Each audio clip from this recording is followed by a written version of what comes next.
Hello and welcome to the next drip in the league. I hope you're enjoying these videos. Today we're looking at SCP-004. Let us jump in, shall we? Item number, SCP-004. Object Class, Euclid. Special Containment Procedures. When handling items SCP-004-2 through SCP-004-13, proper procedure is vital. The items are not permitted to be moved off-site unless accompanied by 2 Level 4 security personnel. Under no circumstances should any other component of SCP-004 be taken through SCP-004-1. The effects of doing so are as yet unknown, and the current cost of experimentation makes further research impractical. Should any of the objects contained within SCP-004-1 breach containment, or the facility be breached, the keys must be brought inside and the door closed prior to activation of Site-62 on-site warhead. Unauthorized removal of keys from the testing area is grounds for immediate termination. Level 1 clearance is required for basic access to SCP-004-1.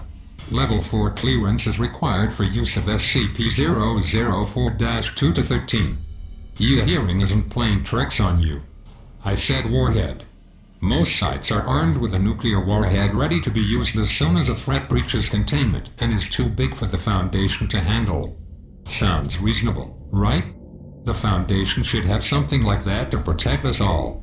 But you haven't read SCP-5000. Let's move on. Description: SCP-004 consists of an old wooden barn door, SCP-004-1, and a set of 12 rusted steel keys, SCP-004-2 through SCP-004-13. The door itself is the entrance to an abandoned factory and data expunged. As we continue to read through these SCP, you will find that there are a few items that open a door to different dimensions. Sadly, I wasn't a part of this SCP research team. I'm not sure where the door leads. But the keys have been tested, which I'm sure we'll read about later. But I'm not sure what the factory was creating, or what it was used for. It looks like the discovery history is next. Let's take a look. Chronological history.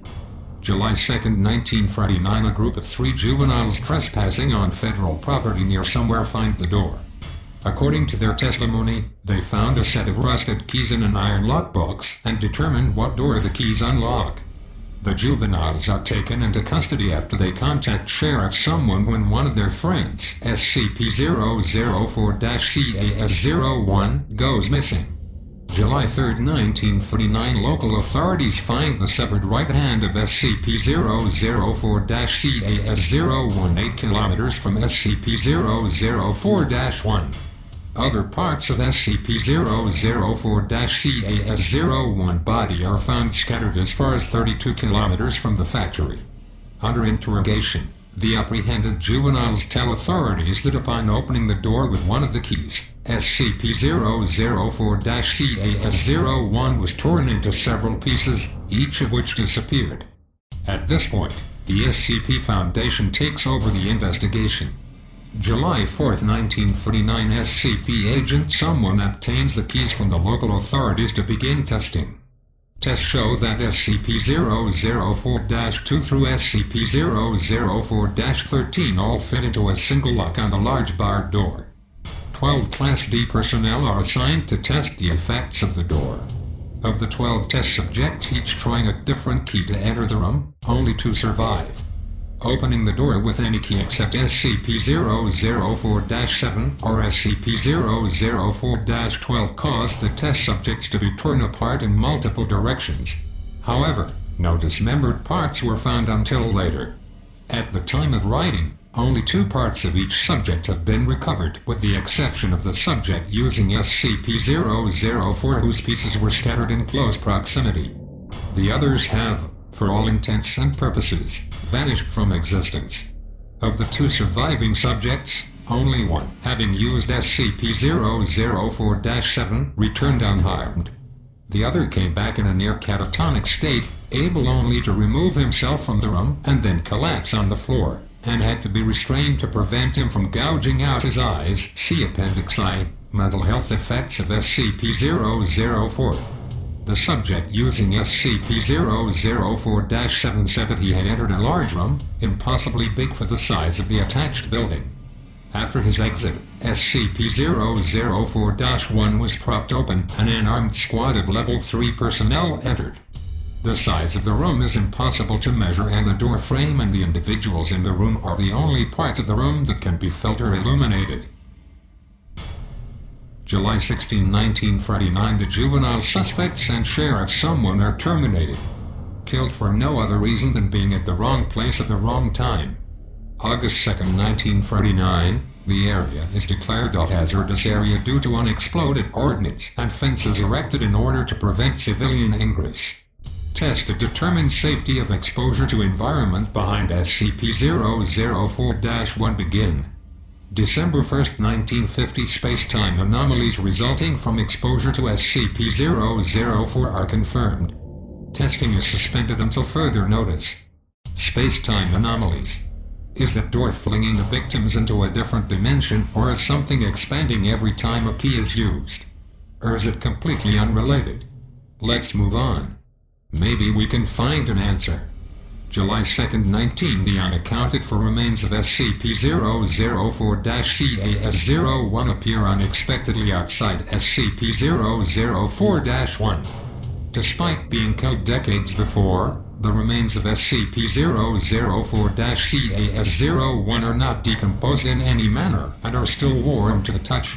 Blood remains uncoagulated. The remains are remanded for testing. July 4, 19. The unaccounted for remains of one of the 12 original test subjects appear in similar manner to those of SCP-004-CAS-01. The remains have been designated SCP-004-CAS-02.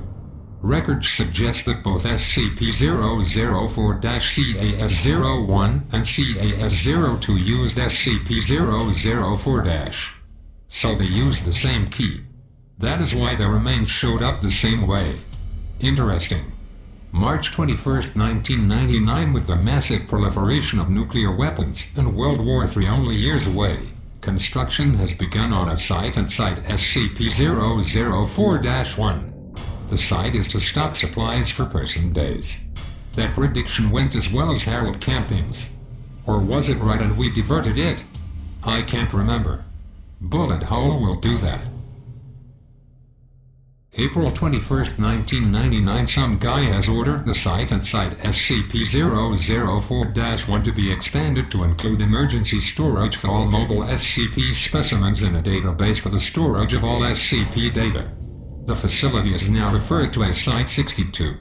September 25, 2000. Site-62 is operational. Labs and containment units are complete and can contain the most dangerous specimens. Backup of the SCP database has begun. I know you all can't see it, but I smiled just now. What an easy system to compromise. January 25, 2001. Due to time anomalies, see space-time anomalies below. All personnel working at Site-62 are now required to reside on-site permanently. Families of personnel are to be informed that loved ones perished in an industrial accident. Cloned bodies have been prepared for funeral. Now I have to know what happened. What were these space anomalies? August 14, 2003. Massive power outage across northeast United States and through Canada. Due to the initial failure of multiple SCP generators, Site-62 was without power for 53 minutes. During those 53 minutes, those on site were completely without any source of light. They reported sensing creatures and people, although no abnormal entities could be seen or felt. Selected facility personnel were allowed to read Appendix A and said the creatures sensed were of humanoid size, but otherwise similar to the massive green creature described. Massive what? This is getting curious. How do keys have anything to do with this? Space-time anomalies. Oh, here we go. Maybe we could finally learn something from this. SCP-004 seems to propagate spatio-temporal anomalies. Personnel leaving the facility report losing time. Those who have been on the site for weeks insist that they had only been in the facility for several days, and records of work completed and supplies consumed support their claims. Other temporal anomalies involve SCP-004-2 through 13, especially the reappearance of SCP-004-CAS-01 and SCP-004-CAS-02 exactly years after using SCP-004- has been assigned to investigate all aspects of these time anomalies. Spatial anomalies include the impossibly large dimensions of the area opened by SCP-004-7. Similarly, the 2003 blackout incident suggests that there exists an alternate plane of existence within the same space that Site-62 occupies. I see. It seems that every time a key is used, this black building expands or at least becomes more detectable. Whatever the reason, this door opens up into a different dimension or maybe a universe. Additional notes. Testing on SCP-004 reveals that 10 of the keys open SCP-004-1 on a dimension where the laws of physics and topology are significantly different than those of our home dimension. Test subjects meeting these hostile conditions are torn apart, their body parts deposited in various locations, only 3 of which have been verified to be on Earth. Material deposited at 2 of these points appears immediately. Material deposited at the 3rd appears exactly years into the future. The other 7 locations are currently unknown. Current testing focuses on 2 avenues of research. The first is finding ways to survive SCP-004 hostile topologies. The second, data expunged, suggests that SCP-004-2 through the 13th of May opened doors other than SCP-004-1. So not just one, but possibly many. Interesting. The mental health appendix is next. I'm very interested in this document. Appendix A, Mental Health Effects of SCP-004-12. All Class D personnel using SCP-004-12 return in a catatonic state, unable to speak. Some may have enough energy left to try to claw out their eyes. Of the 16 subjects, only 4 have survived. Only 1 has regained speech, following long-term psychotherapy. He was able to tell the psychiatrist that he saw a massive green creature, so large that much of its body extended beyond his field of view. He reported innate fear and sudden recognition, as if it were something buried deep in his primal fears, and forced implantation of incomprehensible memories. Subject displays acute anterograde and retrograde amnesia. Something lurks behind the door.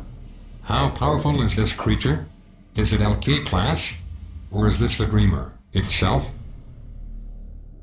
Appendix B, Additional Information. It looks like they may have discovered something about the SCP. Let's see what they found. Item number, SCP-004-14. Date of discovery, September 2nd, 1950. Origin of object, object was discovered elsewhere in factory area, in the previously undiscovered manager's office. Description, object appears as a large, unvarnished wooden box. The box may be unlocked by the safe key, SCP-004-7, as well as 5 of the unsafe keys. See document SCP-004-1. The box. Nothing good can come from opening it. With every turn of the key. What horrors are they inflicting? Upon unlocking SCP-004-14 with SCP-004-7, the box opens automatically on hinges.